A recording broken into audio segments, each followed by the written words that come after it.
तो 2025 का आगाज होने वाला है। ऐसे में 2025 की क्या है कुंडली, देखिए हमारी सहयोगी के साथ।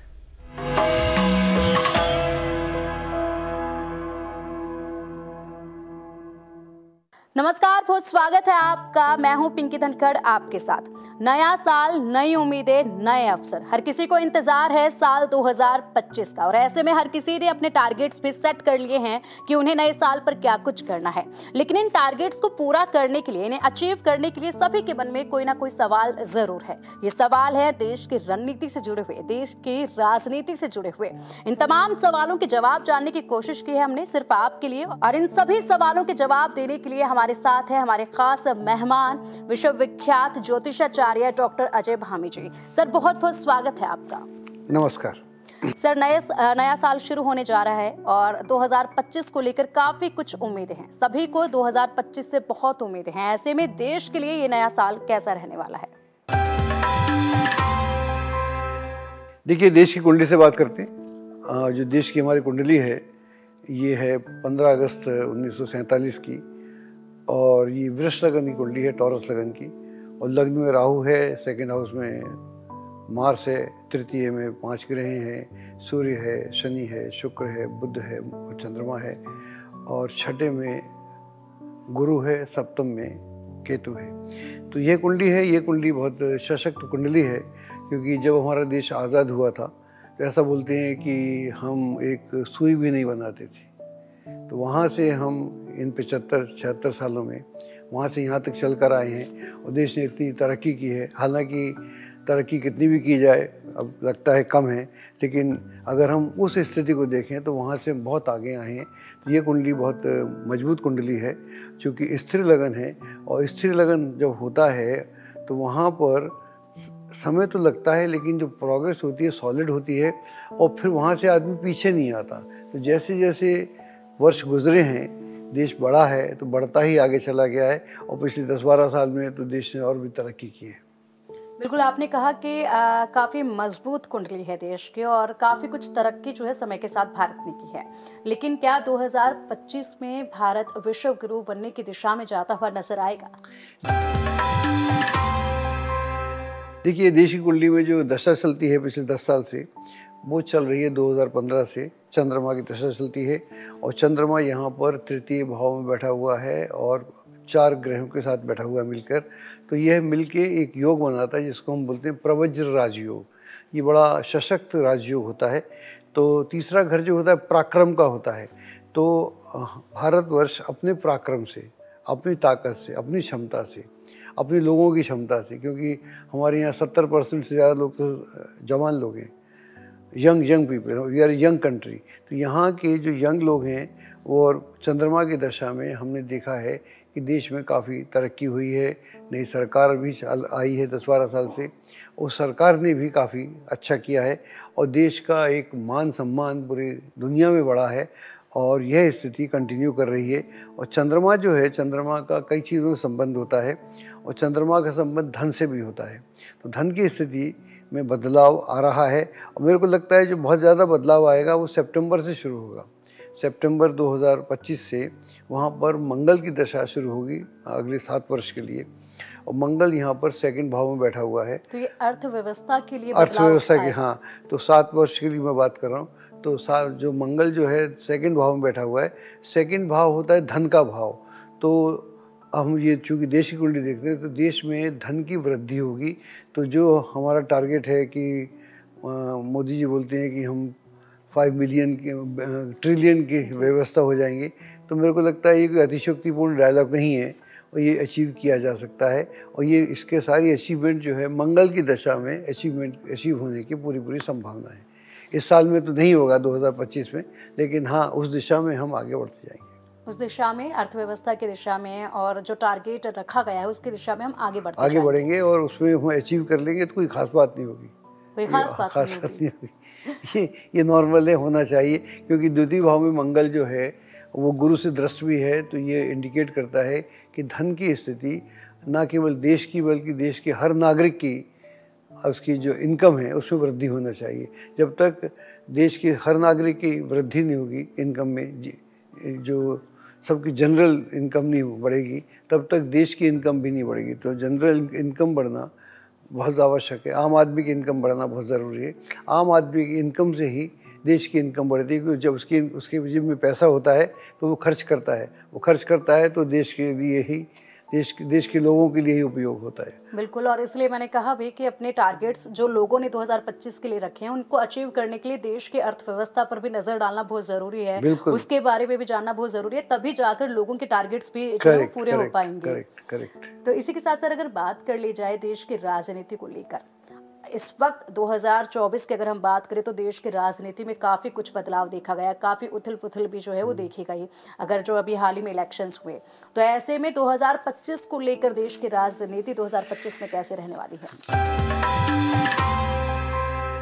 2024 में जो इलेक्शन हुआ उसमें थोड़ा मिक्स इलेक्शन हुआ, मतलब मोदी जी के लिए, बीजेपी के लिए। तो चूँकि इनकी जो कुंडली में जो है मंगल की दशा थी, मंगल की दशा में शनि का अंतर था जब लोकसभा के इलेक्शन हुआ, तो उन दोनों में उतनी मित्रता नहीं है जितना कि होना चाहिए। इस कारण से बीजेपी को उतना बहुमत नहीं मिला जिसके इनको उम्मीद थी, लेकिन उसके बाद भी सरकार बनती है। बाकी जितने इलेक्शन हो रहे हैं, चाहे हरियाणा के हों, चाहे महाराष्ट्र के हों और भी जगह में, तो बीजेपी अच्छा कर रही है। तो मेरे को लगता है कि जो एक नेशनल लेवल पे स्टेबिलिटी है वो बनी रहेगी और उस तरह से कोई दिक्कत इस सरकार को आने वाली नहीं है। कोई दिक्कत 2025 में देखने को नहीं मिलेगी? बिल्कुल देखने को नहीं मिलेगी। दिल्ली में चुनाव होने वाले हैं और अरविंद केजरीवाल क्या दिल्ली में वापसी करेंगे या फिर मुश्किलें जो 2024 में उनके लिए देखी गई, कानूनी पेंच में जिस तरीके से वो फंसे नजर आए, तो उसको लेकर क्या कुछ 2025 कहता है? कामानी कुंडली है और अरविंद केजरीवाल की कुंडली है। इनकी कुंडली में खास बात क्या है कि इनकी जो कुंडली है सिंह लगन कुंडली है और अभी इनको शनि की महादशा है और शनि इनका नीच राशि में है, नवम भाव में, और नवांश में भी नीच का है। तो जब शनि इस कुंडली में बहुत अच्छा नहीं है, अब इसकी दशा है, नीच का है, तो आपने देखा होगा कि केजरीवाल कुछ भी कह जाते हैं, वो कुछ भी कह जाते हैं, किसी को इल्ज़ाम भी लगा देते हैं, फिर उससे माफ़ी भी मांग लेते हैं। तो जब आप कुछ भी कह देते हैं फिर उसे रिट्रीट करते हैं, उसी से माफ़ी मांगते हैं या पीछे हटते हैं, तो एक आपकी इमेज बहुत अच्छी नहीं बनती।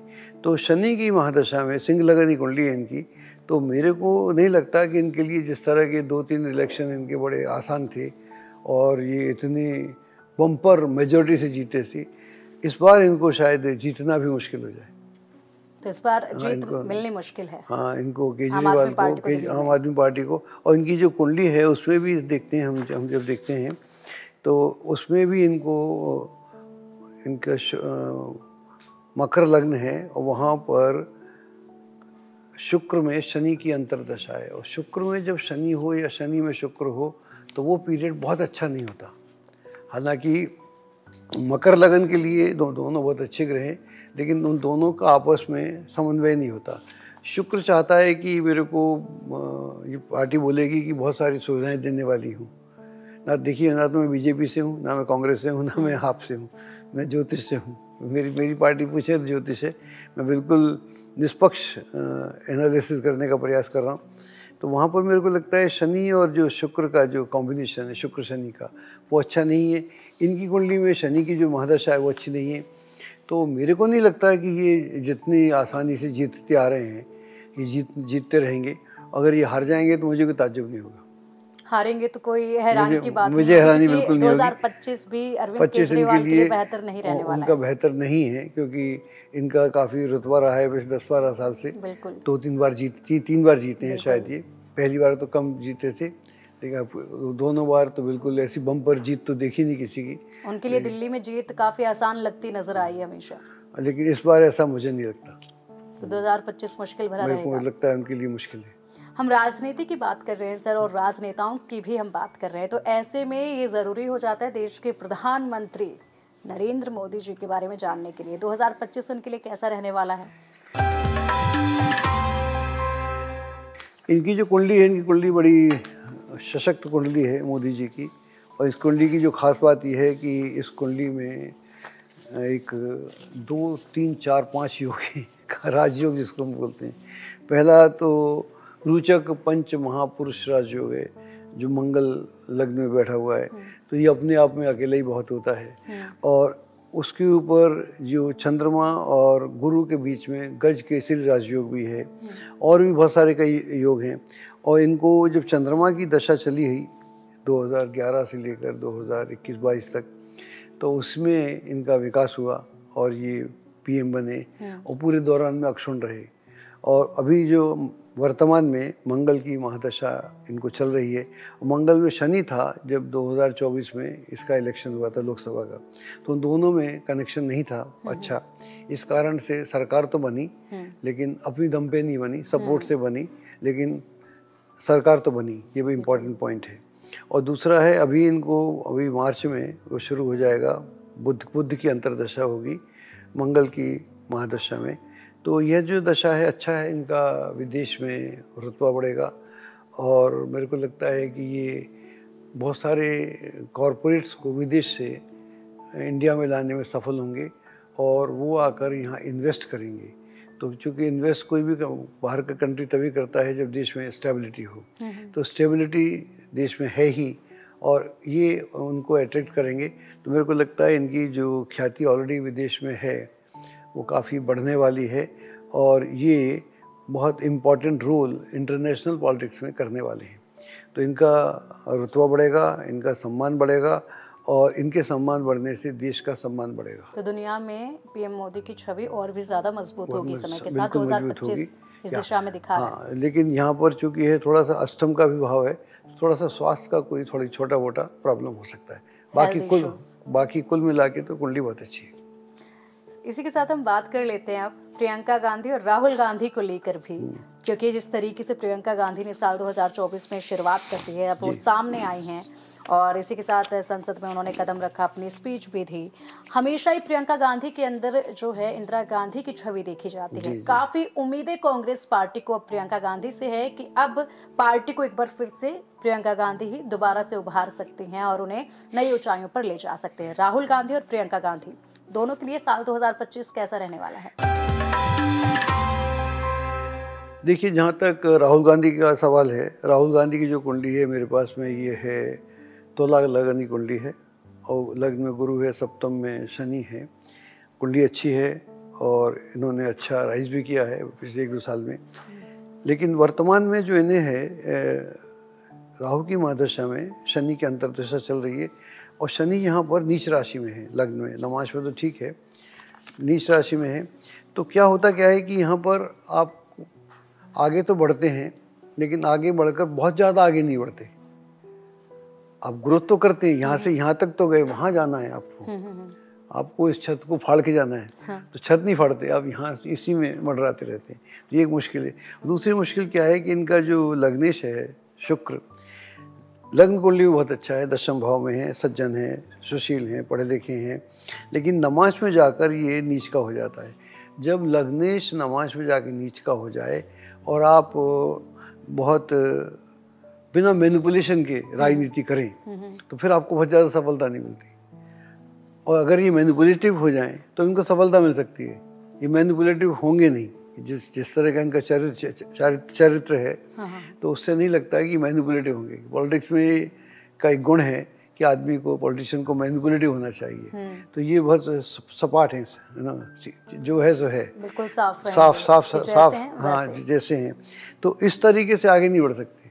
अगर इनको आगे बढ़ना होगा तो इनको भी थोड़ा सा जो राजनीतिक जो बोलते हैं, उस्तादी बोलते हैं, जो बोलिए आप, जो बोलिए, जो भी होती हैं चीज़ें, उनका नाम लेना बड़ा मुश्किल हो जाता है टेलीविज़न पे, लेकिन उस्तादी करनी पड़ेगी, चालबाजी करनी पड़ेगी, क्योंकि राजनीति में तो होता ही है। चाणक्य ने बोला चाणक्य की नीति है कि साम दाम दंड भेद, तो साम दाम दंड भेद नहीं लगाते, इसलिए इनको उतनी सफलता नहीं मिलती जितनी कि ये इनके हकदार हैं। और ये कुंडली बोलती है जब तक साम दाम दंड भेद नहीं लगाया जाएगा तो ये इस कुंडली से विशेष उपलब्धि नहीं होगी।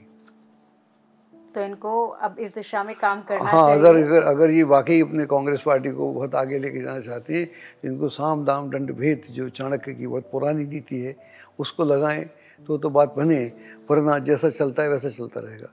अब आपने बोला प्रियंका गांधी की कुंडली, प्रियंका गांधी की जो कुंडली है मिथुन लगन की कुंडली है, और उसके सप्तम भाव में बहुत अच्छे ग्रह हैं, वहाँ सूर्य भी है, बुध भी है, तो सूर्य की उनको दशा है। सूर्य उनका तृतीय भाव, तृतीय है, मतलब थर्ड हाउस का स्वामी। थर्ड हाउस जो होता है पराक्रम का भाव होता है, तो उनसे उनका पराक्रम तो पहले भी देखने को मिलता था। जैसे जैसे दशा बढ़ेगी, अब तो वो पार्लियामेंट्री भी हो गई, तो आप देखेंगे अगले 4-5 साल में उनका परचम बढ़ेगा और उनसे ही पार्टी आगे बढ़ेगी। राहुल गांधी बैक सीट पे आना पड़ेगा उनको, या तो उनको ये सारे प्रपंच सीखने पड़ेंगे, वरना उनको सीधा सीधा प्रियंका गांधी को आगे कर देना चाहिए अगर ये कांग्रेस का भला चाहते हैं, वरना कांग्रेस का विशेष भला मेरे को नहीं दिखता। तो यानी कि प्रियंका गांधी से जो उम्मीदें जताई जा रही हैं उनकी दिशा में वो आगे बढ़ते नजर आएंगे, और उम्मीदें कहीं ना कहीं तमाम कांग्रेस के जो कार्यकर्ता हैं, जो लोग हैं, उनकी वो उम्मीदें जो हैं वो पूरी कर पाएंगे। इंदिरा गांधी की छवि देखते हैं उनमें? हाँ, छवि तक तो ठीक है, लेकिन इंदिरा गांधी थी, उस इंदिरा गांधी को रिप्लेस नहीं किया जा सकता, उनका अलग था। लेकिन हाँ, छवि के मामले में तो ठीक है, इतना लाभ तो हो ही जाता है कि भाई आप उनकी पोती हैं, तो वो तो है, आदमी आइडेंटिफाई भी करता है, आम आदमी। लेकिन अब जो लोग हैं वो समझदार हो गए हैं। अब गांव की मान लो लेडीज़ भी हैं, पहले सोनिया गांधी आई थी तो उनको दिखती थी इंदिरा गांधी उसमें, लेकिन अब ऐसा नहीं है। सब गांव की औरतें, इतना कम्युनिकेशन इतना बढ़ गया है, इतना इंटरनेट से और मोबाइल से इतना इन्फॉर्मेशन पहुंच गया आदमी के पास कि हर आदमी जो ज़्यादा पढ़ा लिखा भी नहीं है वो सोच पा रहा है, विचार कर रहा है। विचार कर रहा है तो वो उस बात को मान के नहीं चल रहा है कि मेरे पिताजी मानते थे या दादाजी मानते थे या समाज में कोई मानता था तो मुझे मानना चाहिए। जब तक कोई बात उसके गले नहीं उतरती वो मानता नहीं, तो उसका थोड़ा बहुत लाभ तो होगा, परिवार का लाभ तो होता ही है, हर किसी को होता है, वहाँ तक तो ठीक है। लेकिन ये कांग्रेस के लिए काफ़ी एसेट हैं, और जो कांग्रेस की कुंडली है उसमें भी शनि की दशा है। कांग्रेस को बदलाव लाना पड़ेगा, अगर बदलाव कांग्रेस नहीं लाएगी तो फिर कांग्रेस ऐसे ही पिटती रहेगी जैसे पिछले 10-12 साल से पिटती आ रही है। तो बड़े बदलाव की कांग्रेस को जरूरत है, हाँ, और प्रियंका गांधी से फायदा मिलेगा। आमूल परिवर्तन अगर कांग्रेस नहीं करती तो फिर कांग्रेस, जीती हुई कांग्रेस हार जाती है, ऐसा ही चलता रहेगा। बिल्कुल। और इसी के साथ अगर सर अब बात कर ली जाए तो 2025 देश के किस सेक्टर के लिए सबसे ज़्यादा फायदेमंद रहने वाला है? सबसे ज़्यादा फ़ायदा जो है आईटी में भी, और उसमें भी ख़ास तौर से एआई वाला जो सेक्टर है, आर्टिफिशियल इंटेलिजेंस, उसमें बहुत ज़बरदस्त क्रांति होने वाली है, और क्रांति हो ही रही है।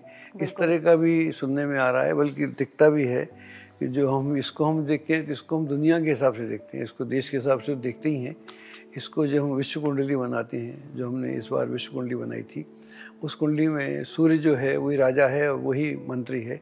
इसका मतलब है कि दुनिया की राजनीति में एक आमूलचूल परिवर्तन एआई के थ्रू आने वाला है। आर्टिफिशियल इंटेलिजेंस दुनिया में एक नया बदलाव लाने वाला है, और यह बदलाव भारत में भी देखने को मिलेगा। जैसे अभी तक हम देखते थे कि मोबाइल से ही आदमी सब चमत्कृत हो रहे थे, अब वो मोबाइल तो पीछे की बात हो गई, मोबाइल में ही आदमी एआई का प्रयोग करके जो नई नई चीज़ें करेगा, तो मैं समझता हूँ हम एक नए युग में प्रवेश कर रहे हैं। 2025 का जो साल है, ख़ास तौर से एक नए युग में दुनिया प्रवेश कर रही है। उसी में ऑफ कोर्स भारत भी कर रहा है, और भारत की जो सनातन परंपरा है, इसका बड़ा महत्व पूरी दुनिया में बढ़ने लगेगा। सर, आपने एआई की बात की, टेक्नोलॉजी की तरफ देश जो है वो काफ़ी तेज़ी के साथ बढ़ रहा है, और ऐसे में बड़ा बदलाव जो है वो देखा जाएगा। क्या इसके कोई नुकसान भी हो सकते हैं? एकदम इसके नुकसान तो नहीं देखने में मिलेंगे। इसके नुकसान जो होंगे लॉन्ग रन में होंगे। अगर इस पर कंट्रोल नहीं किया जाएगा तो इसके जो नुकसान हैं वो आगे चलकर होंगे, उसके बदलाव अभी नहीं होंगे।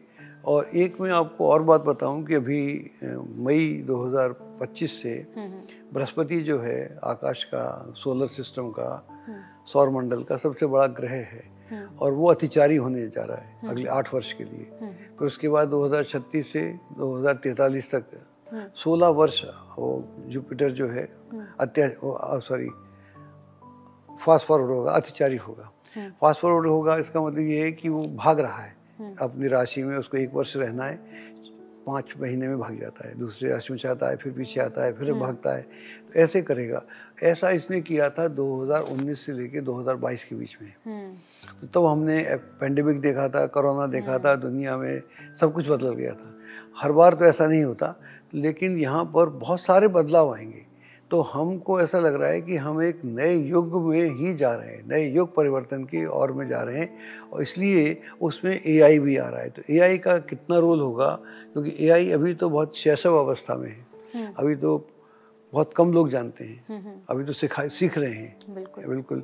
लेकिन जब 4-5 साल बाद लोग सीख जाएंगे तब ये आतंक फैलाएगा, उससे पहले इसके आतंक फैलाने की स्थिति नहीं है, और तब तक जुपिटर भी, बृहस्पति भी बहुत आगे निकल चुका होगा। तो वो लंबा कार्य है, उसके लिए आप मुझे अलग से बुलाइएगा तो अलग से पूरा एपिसोड बृहस्पति क्या करेगा इस दुनिया में उसकी हम बात करेंगे। बिल्कुल, जिस तरीके से बदलता युग नजर आ रहा है और जो बड़ा बदलाव देखा जा रहा है उसके दिशा में आगे काफी कुछ नया देखा जाएगा, और उसको लेकर सावधानियां जो हैं वो भी बरतनी बहुत ज़रूरी होंगी। यहाँ पर हम बदलाव को लेकर बात कर रहे हैं सर, तो ऐसे में बॉलीवुड में भी काफ़ी कुछ बदलाव आया है, क्योंकि ओटीटी पर अब पूरी तरीके से शिफ्ट हो चुके हैं, और ऐसे में जो बड़े बड़े चेहरे हैं, जो सितारे हैं बॉलीवुड के, अगर बात करें शाहरुख खान के, बात करें सलमान खान की, सभी चेहरे इस वक्त जो है वो कुछ दबे हुए से कहीं ना कहीं नजर आए हैं। इतना उभरता हुआ बॉलीवुड जो है अभी फिलहाल नहीं देखा गया। 2025 बॉलीवुड के लिए कैसा रहने वाला है, इन हस्तियों के लिए कैसा रहने वाला है? देखिए, इसमें बदलाव आएगा। ये जो हस्तियां हैं ये धीरे धीरे डिमिनिशिंग की ओर जा रही हैं, बुझती हुई हस्तियां हैं ये, इनका बहुत ज़्यादा रहने वाला नहीं है। 1-2 साल रहें सो रहें, लेकिन 2025 में नए चेहरे जो आएंगे वो ज़्यादा कमाल करेंगे, और नए चेहरों का वो ज़माना आ गया है। और इसलिए आपने जो बोला ओटीटी है, ये है, वो है, तो उसमें इनका अस्तित्व रहेगा। ऐसा नहीं कि ये बिल्कुल आउट हो जाएंगे, लेकिन काफ़ी नए लोग आएंगे, और उनकी सबकी कुंडलियाँ तो मेरे पास है नहीं, तो मैं बता नहीं पाऊँगा। लेकिन इतना मैं पक्का से देख रहा हूँ कि ये बदलाव, अगर बदलाव आ रहा है, बृहस्पति में बदलाव आ रहा है और वर्ष कुंडली में बदलाव आ रहा है, तो इसका मतलब है हर जगह बदलाव आ रहा है। और सबसे ज़्यादा बदलाव जो नोटिस किया जाता है वो फिल्म इंडस्ट्री या पॉलिटिक्स में नोटिस किया जाता है। तो उसी अनुपात में वहाँ पर फिल्म इंडस्ट्री में आएगा, और ये जो पुराने जितने भी लोग हैं वो डिमिनिशिंग रिटर्न के मोड में है, वो नीचे की तरफ जा रहे हैं, उनके ऊपर जाने का अब कोई चांस रहा नहीं। तो अब भाग्य नए चेहरों का चमकता हुआ नजर आएगा आने बहुत वाले अच्छा, समय बहुत में। अच्छा होगा। तो नए चेहरे अब चमकेंगे, बहुत बढ़िया चमकेंगे, और उनके लिए एक ये अच्छा समय है। और हमारे देश में टैलेंट की कमी नहीं है, बिल्कुल, ना एक्टिंग में कमी है, ना डांसिंग में कमी है, ना सिंगिंग में कमी है। ये हम आजकल देख ही रहे हैं, अपने मोबाइल में देख लेते हैं, क्योंकि अब सभी के हाथ में टेक्नोलॉजी है, मोबाइल है, और ये जो टैलेंट है जो इतने वक्त से देखा नहीं गया, इस उभरती हुई टेक्नोलॉजी के साथ ही जो है इन लोगों का टैलेंट पे उभरने लगा है, जो साफ तौर पर अब देखा जा रहा है। और ऐसे में इसी के चलते बॉलीवुड जो है अब कुछ फीका नजर आने लगा है। बल्कि ऐसा भी देखने में आ रहा है कि जो छोटे शहर हैं वहाँ से जो लोग हैं वो ज़्यादा उभर के आ रहे हैं। बड़े शहरों के लोग तो उतने कॉम्पिटिटिव नहीं होते, उनको लगता है कि हम तो ऑलरेडी बहुत बड़े हैं। लेकिन जो छोटे शहर का आदमी होता है उसको लगता है, उसके अंदर एक कंपटीशन की भावना है कि यार मैं एक छोटे शहर से हूँ, मैं बड़े शहर के लोगों से कैसे कॉम्पीट करूँगा। तो वो तैयारी वो करता है, तो वहीं के लोग आते हैं। जब भी आप देखते हैं, चाहे सिंगिंग का कंपटीशन देखें, डांसिंग का देखें या और कंपटीशन देखें, तो उसमें वो लोग हमें दिखते हैं। बिल्कुल सर, इसी के साथ अगर अब बात कर लें, क्या 2025 में देश में कोई महामारी का कुछ नज़र आएगा, या फिर इस बार कुछ स्वास्थ्य को लेकर देश के ऊपर कुछ खासा ऐसा बुरा प्रभाव नहीं देखा जाएगा? क्योंकि कोरोना काल जब देखा था उसके बाद जो तस्वीर देखी गई वो काफ़ी कुछ बदली थी देश के। देखिए, जब भी कोई बीमारी आती है वो ऐसा बोलते हैं हिस्ट्री रिपीट्स इटसेल्फ, वो तो होता है, लेकिन प्लैनेट्स डोंट रिपीट देमसेल्फ। ग्रह अपने को रिपीट नहीं करता, उस राशि में तो आता है लेकिन वैसा नहीं होता। तो ऐसी कोई महामारी नहीं आएगी, जो भी कोई बीमारियां तो आती रहती हैं। अगर बीमारी आएगी तो उसका इलाज भी वहीं का वहीं होगा, तो इलाज भी होगा। और दूसरा क्या है कि हम ऑल्टरनेटिव इलाज की तरफ जा रहे हैं, चाहे उसमें आयुर्वेद हो, चाहे उसमें योगा हो, चाहे उसमें होम्योपैथी हो या नेचुरोपैथी हो। तो वो जो एरिया है उस एरिया में लोग ज़्यादा जाएंगे, बल्कि पढ़े लिखे डॉक्टर्स जाएंगे जो ऑलरेडी एमडी वगैरह हैं, एमएस हैं। वो लोग भी इसमें जो ऑल्टरनेटिव साइंसेस हैं उसकी तरफ उनका झुकाव होगा। वहाँ से वो बल्कि ना केवल आपका बीपी कम करेंगे, बल्कि बीपी के सिम्टम कम करेंगे। आता कहाँ से, जैसे होम्योपैथी होता है, होम्योपैथी मतलब जड़ों को ही खत्म करने की कोशिश हाँ, की या जाएगी, बीमारी की जड़ को। आयुर्वेद जो होता है, हाँ। तो वहाँ पर एक नया ट्रेंड हमको इस देश में देखने को मिलेगा। क्योंकि अभी बदलते वक्त के साथ जो हमारा खान पान बदला है, उसके साथ बीमारियां भी चारों तरफ नजर आती हैं, बीमारियां भी बढ़ी हैं, तो ऐसे में उनकी जड़ तक जाना भी बहुत जरूरी है। तो इस दिशा में जो है भारत काम करता हुआ नजर आएगा, तो ये एक बहुत अच्छी चीज रहेगी। तो ये क्योंकि और जब हम बोलते हैं योग परिवर्तन, इसका मतलब है कि ग्रहों की चाल बदल जाती है। अगर बृहस्पति, मैं बोल रहा हूँ कि 16 साल के लिए अतिचारी हो रहा है, इसका मतलब ये बृहस्पति बहुत जल्दी बदलाव करने वाला है। बदलाव कहाँ करेगा? फाइनेंस में करेगा, हेल्थ में करेगा, एजुकेशन में करेगा, धर्म में करेगा, स्पिरिचुअलिटी में करेगा, योग में करेगा और दर्शन में करेगा। तो ये जितने एरियाज हैं उन सब में बदलाव आएगा, तो आपकी सोच में बदलाव आएगा, थिंकिंग बदलाव आएगा। तो एक जो सामूहिक बदलाव आता है, कलेक्टिव बदलाव, मैं उसकी बात कर रहा हूँ। तो ये कुल मिलाकर पॉजिटिव रहने वाला, पॉजिटिव रहने वाला, बिल्कुल पॉजिटिव रहने वाला है। और जो लोग खुले दिमाग के होंगे वो जल्दी समझेंगे, और जो तंग दिमाग के होंगे उन्हें मुश्किल होगी समझने में। उनके लिए साल 2025 में थोड़ा कष्टदायी हो सकता है, तो ऐसे में आपको अपनी सोच को थोड़ा सा और ज्यादा दायरे को बढ़ाना होगा, ताकि आप थोड़ा आसानी से इन सभी पुरानी सोच से काम नहीं चलेगा। सोच आपकी सामयिक होना चाहिए, समय के अनुसार होना चाहिए। बिल्कुल, नया युग, नए विचार, नई धारणा। करेक्ट। इसी के साथ सर, आपने बात की अभी कि धर्म को लेकर भी काफी बदलाव आएगा। फिलहाल अगर हम बात कर लें तो विदेश नीति को लेकर हम बात करें, बांग्लादेश को लेकर हम बात करें, बांग्लादेश में इस वक्त हिंदुओं के साथ जो हो रहा है, जो हालात बने हुए हैं, सनातन के साथ जो हो रहा है वहां पर, इसको लेकर 2025 में कुछ बदलाव देखा जाएगा क्या, और कैसा बदलाव देखा जाएगा? देखो, बांग्लादेश जो बना उसके बनने में ही गड़बड़ थी। जब से बना है वहाँ पर कुछ ना कुछ गड़बड़ चलती रहती है। अगर आप देखें तो वो उसके बनने में ही मुजीबुर रहमान तो जो करा गए वो तो ठीक है। मेरे पास अपनी कुंडली है, मैं आपको दिखाता हूँ। उसकी जो कुंडली है मेरे पास में, वो है इधर है, इसमें है, ये बांग्लादेश की कुंडली है। ये जो कुंडली है ये है वृश्चिक अग्नि कुंडली है, यहाँ पर शनि है और इधर क्या नाम है, बुध और वगैरह वगैरह हैं।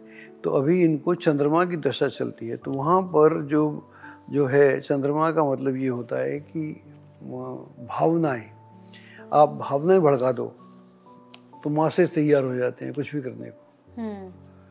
आप किसी के खिलाफ भड़का दो, मन ही तो है, मन को आप इधर मोड़ दो तो मन इधर मुड़ जाता है, मन को उधर मोड़ दो तो उधर मुड़ जाता है। तो वहाँ पर क्या हो रहा है कि वो मन को दूषित कर दो, तो यहाँ पर वहाँ के लोगों का जो मन है वो दूषित हो रखा है। तो एक तो सरकार बदली, वो तो चलो किसी कारण से बदली, ठीक बदला होगा उन्होंने। उसके बाद में अभी भी वहाँ पर जो हिंदुओं के साथ हो रहा है बहुत गलत हो रहा है, उसको नहीं होना चाहिए और उसका विद्रोह करना चाहिए। और इसका जो यहाँ पर जो चंद्रमा है वो नीच का है, इसका मतलब है आने वाले दिनों में इनकी, बांग्लादेश की और बदनामी होने वाली है और विश्व के लोग भी इसको कंडेम करेंगे। और अगर ये नहीं मानेगा तो इनके ऊपर कुछ सैंक्शन भी लग सकती है। अच्छा।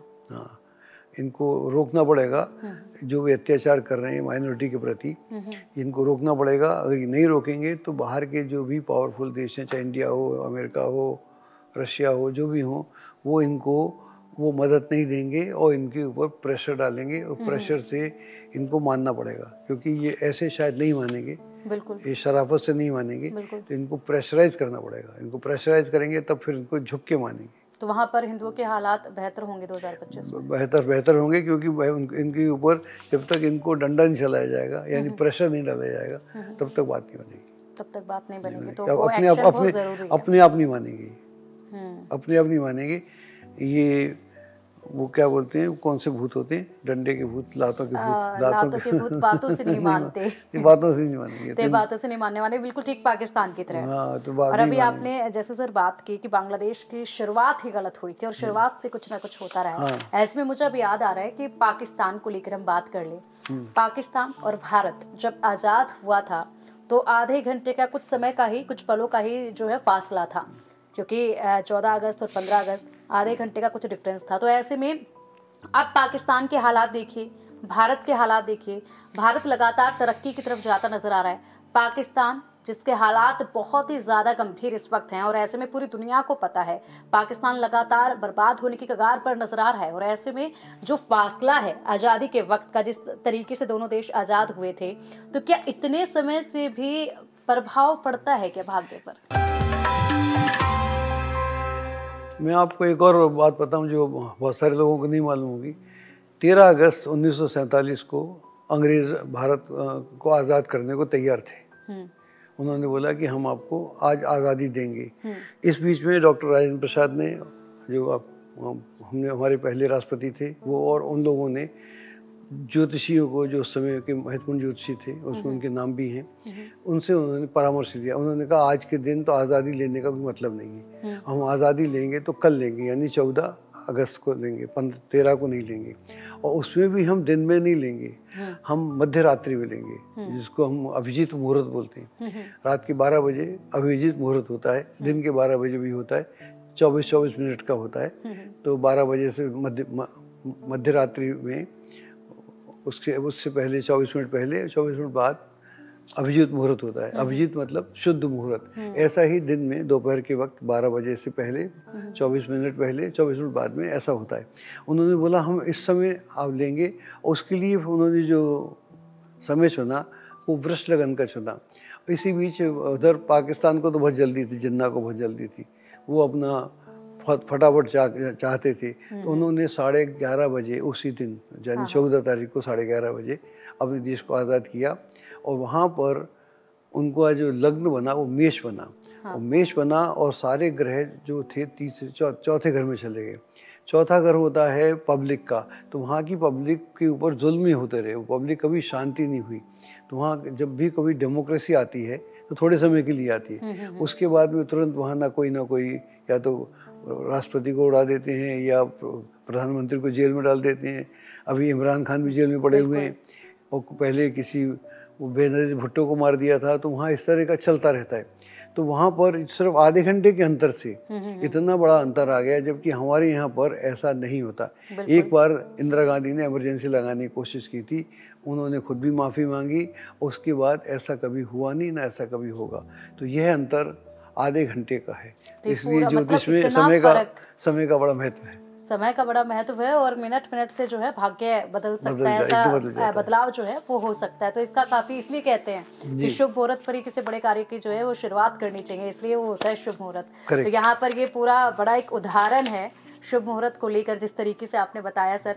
ऐसे में अगर अब हम बात कर लें, अमेरिका में डोनाल्ड ट्रंप की वापसी हुई है जी, भारत के साथ कैसे रिश्ते रहने वाले हैं? क्योंकि पिछली दफा जब वो थे सत्ता में तो उस वक्त तो उनके रिश्ते काफी अच्छे थे भारत के साथ, इस दफा कैसे रहने वाले हैं? देखिए, इनकी जो कुंडली है, इनकी कुंडली सिंह लगन की कुंडली है, और ये कुंडली हमारे पास है, इसमें मंगल लग्न में है। और मंगल लग्न में हो, सिंह लगन की कुंडली हो, तो ये अपने आप में महान कुंडली हो जाती है। ये बिलियनियर तो है ही, उसके बाद एक बार राष्ट्रपति बने, दोबारा फिर बन गए, तो कमाल ही हो गया, ऐसा होता नहीं। और अभी इनको दशा चलती है, बृहस्पति में शुक्र की दशा है, और ये अभी 2-2.5 साल 3 साल चलने वाली है। तो मेरे को लगता है कि ये सबसे पहले तो अमेरिका पे ध्यान देंगे, अमेरिका की इकोनॉमी पे ध्यान देंगे, अमेरिका की स्थिति पे ध्यान देंगे, और जो उन्होंने वायदे किए हैं इस बीच में, उन वायदों को ये पूरी शिद्दत के साथ पूर्ण करने का प्रयास करेंगे, और इसमें इनको सफलता प्राप्त होगी। और आपने बोला इनके भारत के साथ रिश्ते कैसे होंगे, तो मोदी जी के साथ तो इनके रिश्ते पहले से अच्छे थे, और इन्होंने चुनाव के दौरान में बोला भी था एक बार कि Modi is the best PM, some very said. तो वो संबंध एक बार बन जाते हैं इंटरनेशनल लेवल पे, एकदम तो खराब होते नहीं। तो ये संबंध इनके बनेंगे, और इन संबंधों से भारत को काफ़ी लाभ होगा। और इसका लाभ ये होगा कि इनके संबंध बनने से चीन उधर जो हमको तंग करता रहता है बीच बीच में, वो भी तंग नहीं करेगा, क्योंकि वो तंग करेगा तो इधर भारत के रूस के साथ भी संबंध अच्छे हैं, और इधर ट्रंप के साथ, अमेरिका के साथ भी अच्छे हो जाएंगे। तो यह एक अनसेड चाइना के ऊपर होगा। तो चाइना फिर इस बार दोस्त बन के गद्दारी करने की कोशिश नहीं कर पाएगा। बिल्कुल, चाइना के साथ रिश्ते सुधारने की दिशा में भी भारत जो है वो काम कर रहा है। अभी भी हाल ही में एक बैठक हुई थी, सीमा पर जो तनाव था उसको लेकर जो है वो काम जारी है। तो ऐसे में यहाँ पर भी हालात जो है आने वाले वक्त में बेहतर नजर आएंगे उनसे हमको, क्योंकि इस समय जो स्थिति हो रही है, क्योंकि बृहस्पति बदल रहा है, तो बृहस्पति के बदलने से संबंध जो हैं अब लड़ाई झगड़े वाले संबंध ना होकर धन वाले संबंध होंगे। लोगों का जो ज़्यादा अंडरस्टैंडिंग होगी कि किस देश के पास कितना धन है, और धन के लिए आपको व्यापार करना पड़ेगा दूसरों के साथ। बिल्कुल। अगर आप चाहते हैं कि आपका देश धनवान हो तो आपको और देशों के साथ युद्ध ना करके व्यापार करना पड़ेगा। तो युद्धों के बंद होने का भी रास्ता खुलेगा आगे चलकर, और आप उनसे व्यापार करेंगे, उससे आपको ज़्यादा लाभ होगा बजाय आपको लड़ने झगड़ने के। तो ये भी एक नीति में फर्क आएगा। बिल्कुल। तो भारत की विदेश नीति में जो बदलाव देखा जाएगा, जिस तरीके से पहले विवाद होते थे, तनाव होता था, वो सब अब नहीं देखा जाएगा। दोस्ती के हाथ अब आगे बढ़ेंगे, नजदीकियां दूसरे देशों के साथ देखी जाएगी। और कई जगह पर ऐसा भी देखा जाएगा कि भारत जो विश्व में होने वाले झगड़े हैं उनको निपटाने के लिए या उनको डिफ्यूज़ करने के लिए महत्वपूर्ण भूमिका निभा रहा है, और इसमें मोदी जी का भी काफ़ी योगदान देखने को मिलेगा आने वाले इसी वर्ष में। तो मजबूत छवि जो है वो और भी ज़्यादा बनती हुई नजर आएगी, देश की भी और पीएम की भी, और इससे इनकी सरकार यहाँ पर माइनॉरिटी में होने के बाद भी ज़्यादा मजबूत दिखेगी। आज हालांकि होगी माइनॉरिटी में है, लेकिन कभी लगा नहीं कि माइनॉरिटी में है। बिल्कुल, मजबूती वही है, मजबूती वही की वही है, इसमें कमी कोई नहीं। ये कमी पूरे साल हमको देखने को मिलेगी। अच्छा सर, अगर इसी बीच हम बात करें रूस यूक्रेन युद्ध को लेकर, काफी लंबे अरसे से ये युद्ध जो है वो चला आ रहा है। 2025 में कुछ बदलाव आएगा क्या, और बदलाव आएगा तो किस देश के हित में वो बदलाव देखा जाएगा? मेरे को रशिया के मॉस्को के जो टीवी नंबर 1 है रशिया का, रशिया चैनल नंबर 1, वो मेरे को 2 बार बुलाया उसने। एक तो 2 साल पहले बुलाया 22 में, और एक बार अभी इस साल बुलाया 24 में। तो 22 में जब मेरे को बुलाया इस युद्ध के बारे में, तब तो मैंने बोला बंद नहीं होगा। इस बार मैं उनको बोलकर आया था, तो वही मैं आपसे बोलने वाला हूँ। मैं इस साल अगस्त में गया था, और अगस्त 2024 में, तब मैंने कुंडली देखी थी इनकी, पुतिन साहब की और ज़ेलेंस्की की। तो उस ज़ेलेंस्की की जो कुंडली है, ये कुंडली जो है ये उस तरह की कुंडली है कि आदमी जो अपने सत्यानाश करता है। इन्होंने जो किया है इसमें जीतने वाला तो कुछ है नहीं, नेटो में इनको जगह मिली नहीं जिस सबके लिए कर रहे थे। तो इन्होंने जो किया है उससे इनके अपने देश का नुकसान हुआ है। मैंने वो बोला था कि नवंबर में एक चांस बनेगा कि युद्ध बंद हो सकता है। नवंबर में ही ये ट्रंप आए थे, तो ट्रंप ने बोला इस युद्ध को बंद करो, इस युद्ध का कोई मतलब नहीं। मैंने अगस्त में बोला, इधर ये नवंबर में आए। फिर मैं उसी में युद्ध में उसी कार्यक्रम में बोला था कि अप्रैल के बाद किसी भी दिन बंद हो सकता है। तो मैं वही आपसे कहने वाला हूँ कि अब ये युद्ध लंबा नहीं चलेगा। अब ये आने वाले अप्रैल में, बस पहले भी हो सकता है, 1-2 महीने पहले भी हो सकता है, बाद में तो अवश्य हो जाएगा। तो ये युद्ध अब चलेगा नहीं, इस युद्ध को बंद ही करना पड़ेगा। बंद नहीं करेंगे तो इसके पास कुछ है भी नहीं, क्योंकि यूक्रेन के पास, यूक्रेन को बनने में पता नहीं कितने साल लग जाएंगे। सब सारी बिल्डिंगें ढह चुकी हैं, सब काफी नुकसान अब तक हो चुका है। कई सारे यूक्रेन के वासी पलायन कर चुके हैं। हाँ। और जितना मैं थोड़ा बहुत समझता हूँ जाने के बाद, तो यूक्रेनियन जितने हैं उनकी भाषा बेसिकली रशियन है, रूसी बोलते हैं, और उनका रूसियों के साथ में संबंध है। लेकिन कुछ जियोपॉलिटिकल जो मामले होते हैं उनको लेकर, और अमेरिका चाहता था, शायद बाइडेन चाहता था कि ये युद्ध हो, और लोगों को हथियार बेचने होते हैं। जो हथियार लॉबी है, एमुनिशन की लॉबी है, उसको अपने रद्दी हथियार बेचने होते हैं। तो हथियार कब बेचेगा जब किसी को युद्ध कराएगा। तो आई थिंक ये पूरा उस तरह का गेम था। और अब इसमें यूक्रेन की दम नहीं है, ज़ेलेंस्की की दम नहीं है लड़ने की, और पुतिन और रशिया बहुत पावरफुल हैं, और वैसे ही इनका वो सत्यानाश हो चुका है। और ग्रह स्थिति भी इतनी अच्छी रही नहीं। ना तो ज़ेलेंस्की कुंडली जो है इसमें चलता है, चंद्रमा में बुध चलता है, और बुध इनका अष्टम में बैठा हुआ है। तो ये हो सकता है पलायन नहीं कर जाएं अपनी कंट्री से, आने वाले दिनों में ये कंट्री छोड़ के भाग जाएं, ऐसा भी हो सकता है। और दूसरा, इनकी जो कुंडली है, देश की कुंडली है, उसमें भी जो है गुरु में चलता है चंद्रमा, और गुरु भी अष्टम में बैठा हुआ है चंद्रमा से। दोनों ही तरीके से कुंडली बड़ी खराब है। देश की राष्ट्रपति कुंडली खराब है, यूक्रेन की ज़ेलेंस्की की, और देश की कुंडली खराब है। तो जीतने का तो सवाल ही नहीं पैदा होता। क्योंकि राष्ट्रपति ऐसे में सही दिशा में और फैसले नहीं इनको ले अपना पाएंगे। देश छोड़ के भागना पड़ेगा। इस तरह के हालात बनते दिख रहे हैं और ये युद्ध खत्म होगा और इसमें यूक्रेन का बहुत लॉस हो गया है। उस लॉस को कवर करने में मेरे को लगता है सदियां लग जाएंगी। बिल्कुल। जो बिल्डिंगें थी, इतना ब्यूटीफुल था बिल्कुल। यूक्रेन, काफी तबाही वहाँ पर नेचर से वैसे इतना ब्यूटीफुल देश था, उसको मतलब राजाओं की या लोगों की बेवकूफ़ी से ख़त्म कर दिया गया। जानों को भी इतना ज़्यादा नुकसान जो देखा गया है जी, तब काफ़ी लंबे समय जो है वापस एक बार स्थिर होने में 2 साल से लग ज़्यादा जाएगा। 2 साल से ज़्यादा हो गए। 2022 में युद्ध शुरू हुआ था, तो अब अगर 25 में बंद होता है 3 साल हो जाएंगे। 3 years is very long time किसी भी कंट्री के लिए। जो ये कंट्री इतनी मजबूत नहीं है, ये तो बाहर के लोगों ने हथियार दे दिए, किसी ने पैसा दे दिया फालतू में, तो अब चलेगा नहीं ये। तो ताकत से ज़्यादा जो है कदम बड़ा उठा लिया था जी, जिसका हर्जाना आने वाले वक्त में लंबे समय तक भरना पड़ेगा। एकदम भरना पड़ेगा 100%। ठीक है सर, अब बात करें यहाँ पर कि नए साल की शुरुआत हो रही है, तो लोगों की ये उम्मीदें होती हैं कि नया साल जब शुरू हो रहा है तो हमारा जो भाग्य है वही पूरी तरीके से बदल जाएगा। क्या ऐसा वाकई में होता है? क्या भाग्य बदलता है क्या? देखिए, भाग्य तो बदलता है, लेकिन नया वर्ष नहीं बदलता भाग्य। भाग्य आप बदलते हैं। अगर जब किसी का भाग्य बदलता है तो भाग्य स्वयं बदलता है।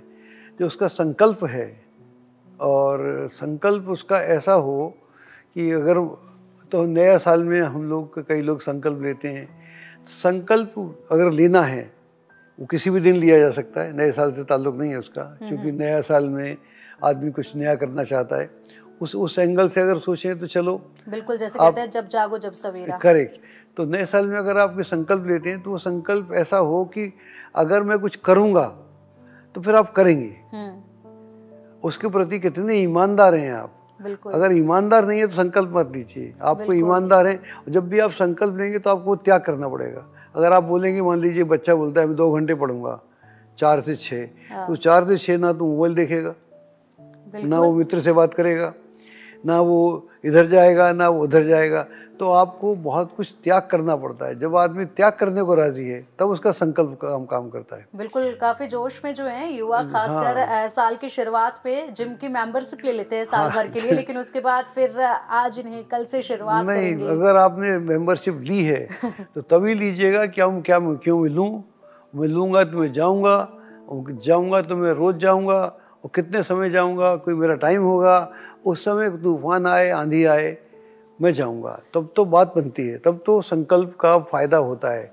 ऐसे जो भी संकल्प होते हैं, जिन लोगों ने भी कमाल किया, वो लोग ऐसे ही थे जिन्होंने अपने को बहुत महत्व दिया। जब आप अपने को महत्व देते हैं फिर दुनिया आपको महत्व देती है। बिल्कुल, क्योंकि आप खुद को इम्पोर्टेंस नहीं देते हैं, बिल्कुल, तो फिर आपको लोग महत्व नहीं देते हैं। बिल्कुल, इस चीज़ से बिल्कुल पूरी तरीके से सहमत हैं। और ये दिखता है, इंसान के आचरण में दिखता है कि वो अपने आप को किस तरीके से मेंटेन कर रहा है, अपने आप के ऊपर कितना काम कर रहा है। जब कोई इंसान खुद पर काम करता है तो इसका मतलब वो अपनी इज्जत कर रहा है, और तभी दूसरे उसकी इज्जत आगे बढ़कर करते हैं। ऐसे में नए साल में प्रवेश करना आपका भाग्य नहीं बदलेगा, इसके लिए आपको नए साल में मेहनत भी करनी पड़ेगी, तभी जाकर आपका भाग्य बदलेगा और तभी जाकर नया साल आपके लिए फायदेमंद साबित होगा। तो सर, रूस यूक्रेन के युद्ध को लेकर बात हो चुकी है, इजराइल के लिए साल 2025 कैसा रहने वाला है? देखिए, जो इजराइल का युद्ध है, मेरे को लगता है ये युद्ध बहुत ज़्यादा हो नहीं पाएंगे, क्योंकि इजराइल ने जो आक्रमण किए, हो सकता है उनकी नीड हो, और उसको बहुत ज़्यादा लोगों ने पसंद नहीं किया। हालांकि अमेरिका ने साथ दिया उसका, बाइडेन ने तो काफ़ी साथ दिया, लेकिन लोगों ने उसको पसंद नहीं किया। अरब के देशों को काफ़ी उससे विरोध है। तो मेरे को लगता है कि जैसे जैसे बदलाव आएगा तो ये दोनों ही युद्ध बंद हो जाएंगे। जब मार्च अप्रैल आते आते दोनों ही युद्ध बंद हो जाएंगे, यूक्रेन का भी और इसका भी। इसका कोई ना कोई, हाँ बिल्कुल, शांति चाहे तात्कालिक हो, लेकिन अभी तो शांति होगी। रूस हो उसमें तो पक्की शांति होगी, यहाँ पर भी शांति होगी, लेकिन यहाँ पक्की नहीं होगी। 1 साल बाद फिर भी कुछ हो सकता है, लेकिन अभी के लिए ठीक हो जाएगा। तो अभी के लिए ठीक हो जाएगा, लेकिन आगे एक बार फिर से ऐसे हालात जो हैं वो उत्पन्न हो सकते हैं, बन सकते हैं। ठीक है, तो हमने बात की सर विदेश नीति को लेकर, दूसरे देशों में कैसा रहने वाला है 2025 का ये साल, इसको लेकर हमने बात की। सर, अब एक सवाल यहाँ पर ये है कि दिसंबर के महीने से शादियाँ बंद हो जाती हैं 14 जनवरी तक। ये तो हमको पता है कि इस बीच कोई भी शादी नहीं होती है, लेकिन क्यों नहीं होती है इस बीच कोई भी शादी? देखिए है क्या कि ये तो सही बात है, हाँ, हर जगह लिखा हुआ है, बल्कि लोगों को मालूम ही है शादियाँ की इस समय सारे होटल भी बुकिंग नहीं होती, बैंक्वेट खाली होते हैं। एक्चुअली होता क्या है कि इसको हम टेक्निकली समझें, टेक्निकली ये होता है कि ये जो हमारा जो सूर्य है वो पृथ्वी से थोड़ा सा उसका एंगल चेंज हो जाता है, तो पृथ्वी थोड़ा ठंडी हो जाती है इस दौर में। तो पृथ्वी ठंडी हो जाती है तो इस समय जंगल भी होते हैं जहाँ पर भी वो जो पेड़ जो है उनका बढ़ना रुक जाता है, वो उस अनुपात से नहीं बढ़ते जैसे वैसे बढ़ते हैं। हालांकि सूर्य का प्रकाश तो आ रहा होता है, लेकिन अर्थ का एंगल चूंकि बदल जाता है अर्थ का, तो सूर्य का प्रकाश यूं ना आके यूं आ रहा होता है, तो वो इसलिए ठंड का मौसम भी शुरू हो जाता है पूरे देश में बाय एंड लार्ज। तो ये इन दिनों में पीक पर होता है। एक तो ये कारण है। दूसरा है कि अगर मान लो इस समय आप बीज बोएं तो हल चलाने के लिए समय तो ठीक है, बीज बोने के लिए समय ठीक नहीं है। तो इसलिए अगर आप बीज बोएंगे तो वो उस तरीके से उगेगा नहीं। तो उसके लिए यहाँ हल चलाने का तो रिवाज था कि भाई ऐसा करो, हल चलाओ आप और खेती को तैयारी करो, और बीज बोने के लिए बाद में करना, और इस महीने में नहीं करना चाहिए। उसके बाद जब आप करेंगे जैसे संक्रांति आएगी, उसी तरह से ये भी था कि अगर इस समय संतान पैदा की जाए तो उस संतान के अच्छा होने के चांसेस कम हो जाते हैं। अच्छा। उसकी ग्रोथ कम हो जाती है। तो ग्रोथ कम